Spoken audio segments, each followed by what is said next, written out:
Selamat sore saudara-saudaraku yang terkasih dalam nama Tuhan Yesus.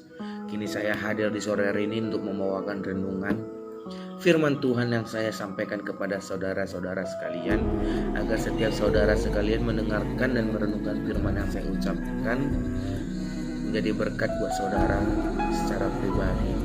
Nah, tema yang saya bawakan dari renungan singkat ini tentang pembahasan sebentar lagi Indonesia merdeka. Kamu kapan merdeka dari dosa? Nah, jadi saudaraku, firman ini saya ambil dari kitab Yohanes 8 ayat 36. Sama-sama kita membukanya. Yohanes 8 ayat 36. Nah, jadi apabila anak itu memerdekakan kamu, kamu pun benar-benar harus merdeka. Nah, garis bawahin saudara ya, apabila anak itu memerdekakan kamu pun harus benar-benar merdeka. Anak itu siapa saudara? Tuhan. Anak itu adalah Tuhan Yesus. Tuhan Yesus yang memerdekakan kita. Dan kita pun betul-betul harus merdeka dari setiap dosa yang pernah kita lakukan saudara. Jadi di dalam firman ini kan saya membahaskan kemerdekaan. Jadi sebentar lagi kita kan negara Indonesia akan merdeka tepat pada tanggal 17 Agustus nanti saudara. Nah, di situ kita sudah tahu Indonesia kapan merdeka, pada tanggal 17 Agustus saudara ya. Nah, jika Indonesia merdeka pada tanggal 17 Agustus, kita pun harus tahu kapan kita harus merdeka dari dosa kita secara pribadi saudaraku. Jangan pernah kita nggak tahu kapan kita merdeka dari dosa kita, karena setiap kemerdekaan dosa kita secara pribadi tidak ada orang yang tahu kecuali diri kita sendiri saudara ya. Nah, jadi saya akan mengambilkan sistem beberapa poin dari pembahasan kapan kita merdeka dari dosa saudara ya. Nah, bagaimana dengan kemerdekaan dalam konsep Kristen, itu poin pertama yang saya akan bahas saudara ya.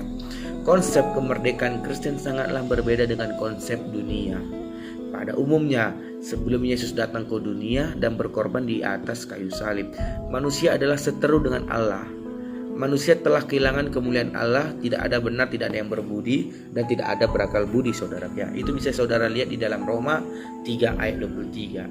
Nah, Roma 3 ayat 23 bunyinya, karena semua orang telah berbuat dosa dan telah kehilangan kemuliaan Allah. Nah, di ayat 24-nya, dan oleh kasih karunia telah dibenarkan dengan cuma-cuma karena penebusan dalam Kristus Yesus. Nah, kasih Tuhanlah yang menebuskan kita dari setiap dosa agar kita merdeka dari dosa kita. Kasih karunia Allah itu apa? Dengan cara dia disalib saudara ya. Itu adalah bukti kasih karunia Allah kepada kita. Nah, setiap pembahasan di dalam dosa yang saya bawakan adalah pribadi kita sendirilah yang tahu kapan kita akan merdeka dari dosa saudara ya. Nah, poin kedua, apa yang mereka lakukan adalah kejahatan semata-mata.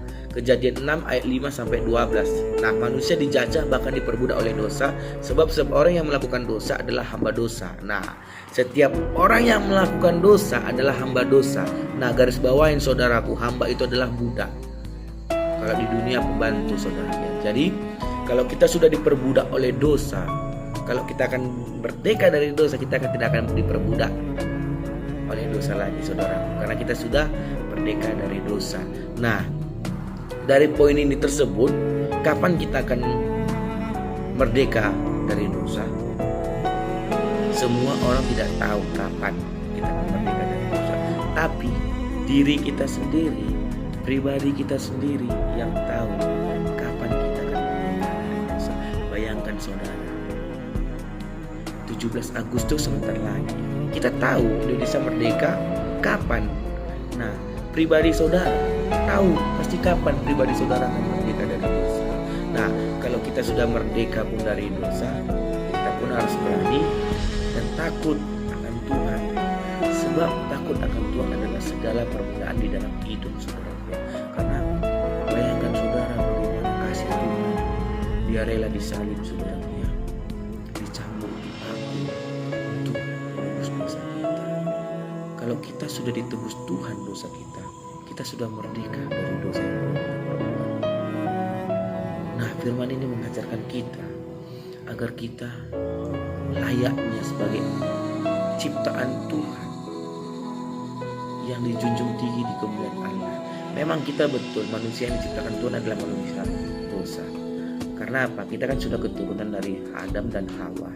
Tapi ketika kita sudah menjadi keturunan Adam dan Hawa, kita harus melakukan tindakan kebaikan. Jangan kita ikuti tindakan kejahatan terus, agar kita setiap hari melakukan dosa. Jangan. Kita ikutilah segala yang Tuhan mau. Jadikanlah apa yang Tuhan mau. Jadikan di prinsip kita. Komitmen itu yang pertama, saudara ya. Komitmen.